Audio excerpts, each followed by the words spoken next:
الله رسول صلی الله علیه وسلم فرمایلی دي چې دو انسانان داسې دي کچيري په دنیا کې د یو چا سره حسد کېدلی نو د دوی سره به حسد کول جائز وای یا بروا وای.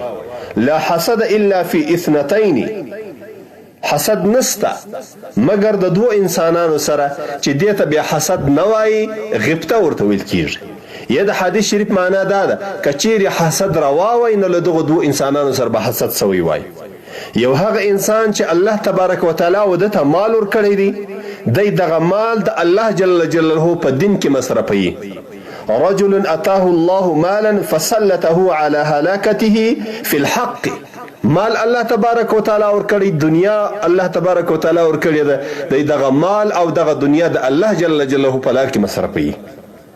ورجل اتاه الله الحكمة فهو يقضي بها ويعلمها، بل هغه انسان د غیبتي وړ دی چې هغه ته الله تبارک وتعالى علم ورکړي دغه علم په برکت باندې د خلکو په مابین کې فیصله کوي. دغه علم په برکت باندې د خلکو په مابین کې جوړي روغي کوي. دغه علم په برکت باندې د خلکو اصلاح کوي. او یا شپه او ورځ دی ودیته ناستی چې دغه د الله دین و خلکو ته ورسي. د الله د رسول صلی الله علیه وسلم احادیث مبارکه دا و خلکو ته ورسي. د قرآن عظیم شان صحیح تفسیر او ترجمه و خلکو ته ورسي. د فقه مسائل او بابونه دا و خلکو ته ورسي. دغه انسان د حسد وړ دی. د حسد دلته مراد غیبته ده.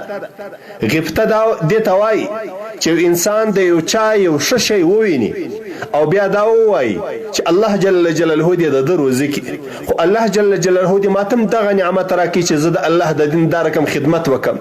پلانکې ته الله دونه مال ورکړی دی، الله دې ماته هم داسې حلال پراخ رزق راکړي چې زه دغه مال د الله په دین کې مصرف کړم لکه دوی چې مصرفوي. یا پلانکې سړي ته الله تبارک وتعالى علم ورکړی دی، مقام او مرتبه ورکړی ده. یو انسان ته الله تبارک وتعالى ښه علم ورکړی دی، یو بل انسان ودته وګوري چې الله جل جلاله علم ورکړی دی، مقام ورکړی دی، مرتبه ورکړی ده، نو دیم د الله جل جلاله په دربار کې د تمنا او کې چې الله کش کې دی ماته هم دغه نعمت راکړی وای لکه دای چې شپه او ورځ ستا د دین په خدمت باندې مصروف دی، ما هم ستا د دین خدمت داسې کړی وای او داسې علم دی راکړی وای. دې ته غیبته وایي.